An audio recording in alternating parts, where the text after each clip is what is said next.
Hello,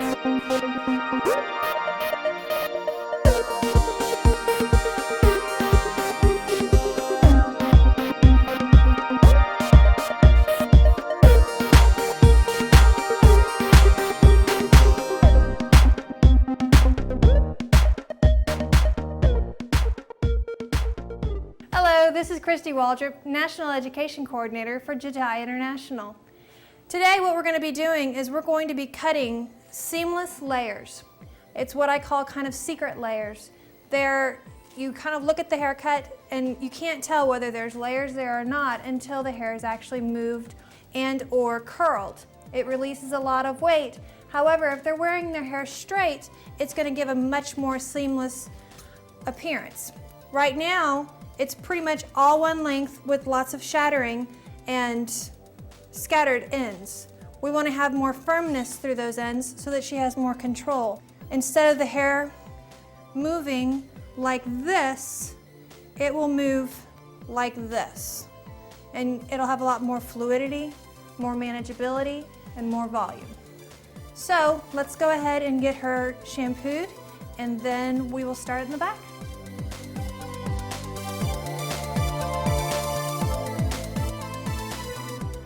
I want to get rid of these shattered and just very broken, brittle ends that she has, possibly from a little bit too much flat ironing and or just the length of her hair as well as old highlights. We want it to be a little bit more crisp and a little bit more clean and lay down better. And once again, we're getting this movement as opposed to this movement. We want it to flow into that S formation. So what we're going to do is we're going to take it up the length to about here. And by doing that, we'll get rid of this V and the broken shattered ends of that last 2 inches. So I'm going to go ahead and section her off and we'll get started.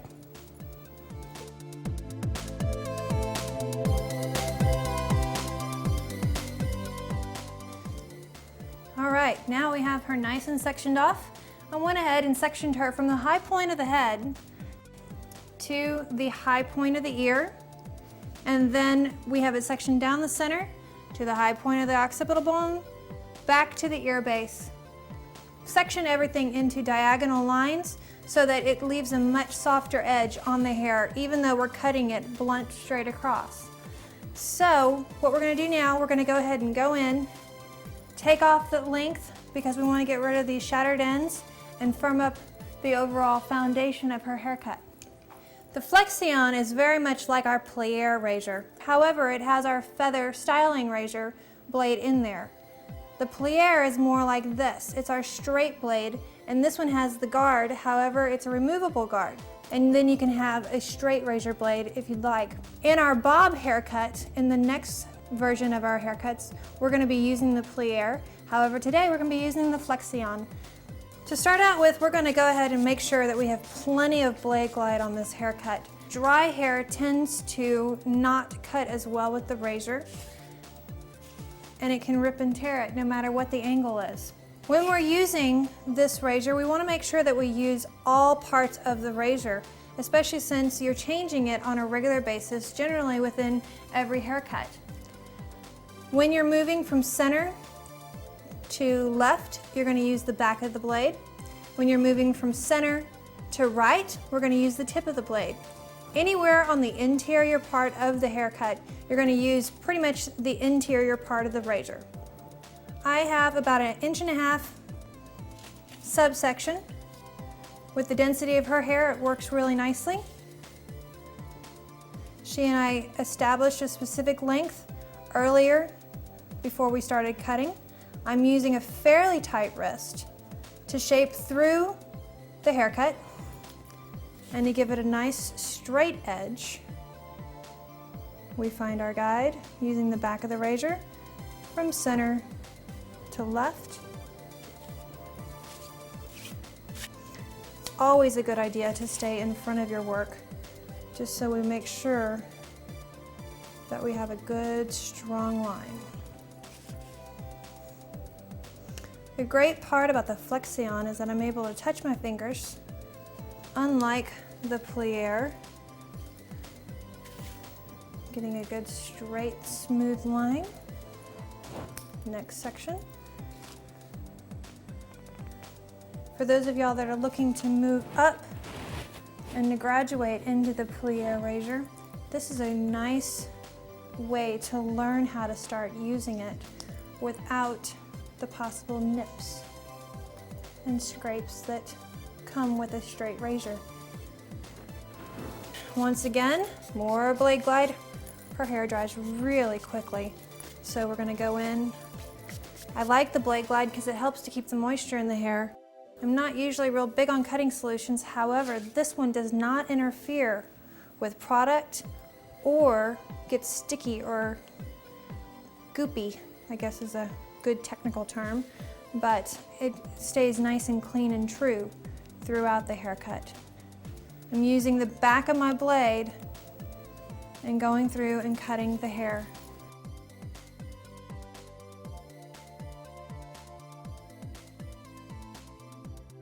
When I'm doing that, I'm holding it like this.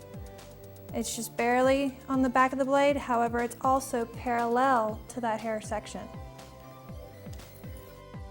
The tighter your wrist is, the tighter your edge will be. Just getting rid of all of those ends that don't want to behave.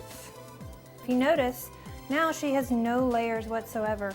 We took out the U section and all the straggled ends that she had, and we gave her a nice firm foundation. Comb the hair straight down at 0 degree, and then we bring it back over the shoulder so that when we cut this, it will be the same length in the front as it is in the back. Continuing with the same foundation cut that we did before, back of the blade moving from center to left. And then we're going to use the front of the blade when we're moving from center to right. So now we've gone from lots of layers through the foundation of her cut to no layers. We're going to apply some new seamless layers in there now.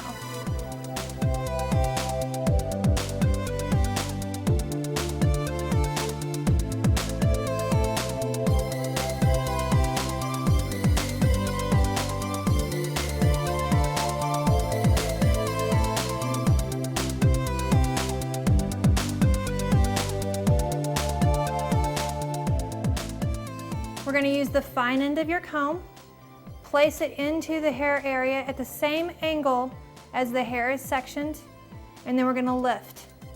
What you'll notice is that it's a very imperfect underneath subsection. That's okay, perfectionists out there. We're going to go in, comb that area out, find where the thick areas and the finer areas of the hair are, and we're going to take a V subsection once the razor grabs. We're going to go in also again from the thick areas and the thin areas of the hair, from the center or the midsection, as opposed to from much shorter area or from down here. If you remove weight from the ends, you don't have a lot of longevity within the haircut. You can actually see right now how the hair is starting to bevel. It has more movement already just from doing that little bitty bit of weight release that we just did. I don't want to take out too much weight, so we're going to skip this subsection, which is 3/4 of an inch. I'm going to go in and go to the next subsection. If you put too many layers in the foundation of the haircut, what's going to happen is it's going to collapse the style. She's going to have more wispy, stringy ends like she did when we first started, and the whole reason that we cut off 6 inches of her hair, it was because of those stringy ends. Now, the higher up I get, the deeper I get. Look at the difference in how it cut now that the hair is wet. Go in here, remove weight,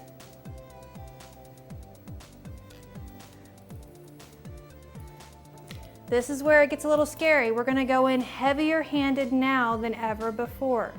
I'm really letting the razor cut through the hair. She has a lot of hair, and that's okay to remove that much weight. Remember, we are creating the layers for her.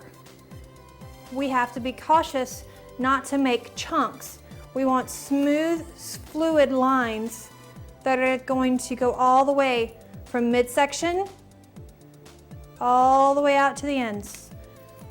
The way that your fingerprints swirl and move and shape is the exact same way that the hair grows out of the head.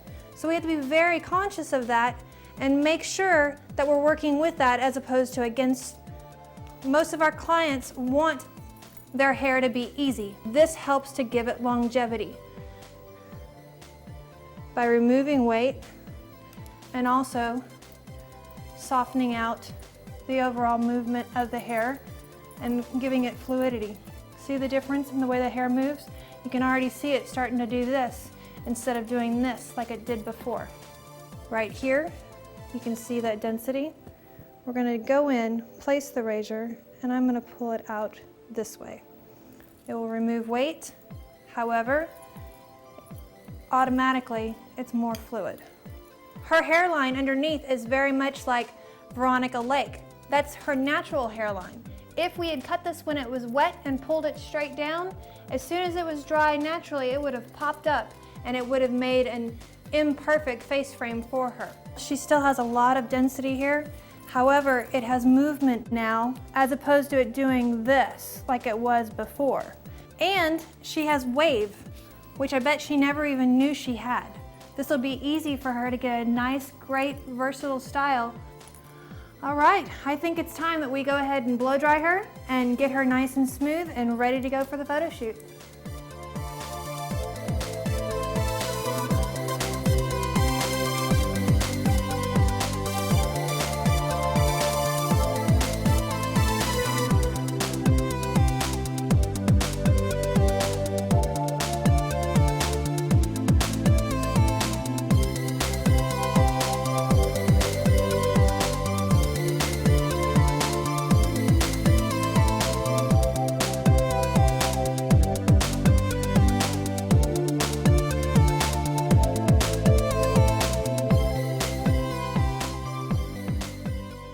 Now I'm going through and I'm just kind of looking, making sure that we have the seamless layers that we originally wanted. See how the hair is now moving like this as opposed to like this? It won't even really do it anymore. It's gotten more fluidity, more movement, as well as more volume. Those V's that we were cutting into, what it helps to do is establish this root system that locks the hair in place. When she wants volume, she'll have it. When she wants layers, she has those too. However, if she doesn't want them, she can just wear it nice and smooth and sleek like she has been, and she has a nice seamless line without seeing a lot of layers. Around the front of the face, the way that we did the weight release and the structured definition, there's not a lot that needs to be done. However, I am seeing a little bit of heaviness here, and we're going to remove that. Because the hair is dry, it's not as easy to move the razor through it, and it's going to rip and tear and break the hair. So I'm going in with my shears and keeping the blade moving. I am sliding and carving out the section that I want to create the same fluidity and movement and structured definition within the hairstyle. This needs to be a little bit more firm, so I'm going to go in at the face frame. It's at natural fall. I'm able to see where the hair is laying, see what it wants to do, and then if I need to, I will remove more. The faster you channel cut or carve, the less hair you remove. The slower you carve or channel cut, the more hair you remove. Let's firm up her face frame. It doesn't have to be perfect with the other side because it's those idiosyncrasies that's going to bring out the cheekbone and the hollow of the cheek and her lips and open up the eye area. So we're going to go right here, remove some weight at a medium pace. In this left-hand side, or the side that doesn't have the extreme part, we find that we don't have as much of our weight release or the structured weight release. So we have to remove a little bit more hair. Now, Miss Kayla, we have volume. We also have fluidity if you want it. And layers without layers. What do you think? I love it. Run your hands through it, see what you think. It's so much lighter than it was. Yes, it is so much lighter and feels a lot healthier. You can get your fingers through it now. All right, this is Christy Waldrop, Wichita International, and we look forward to seeing you in the next segment. Have a great day.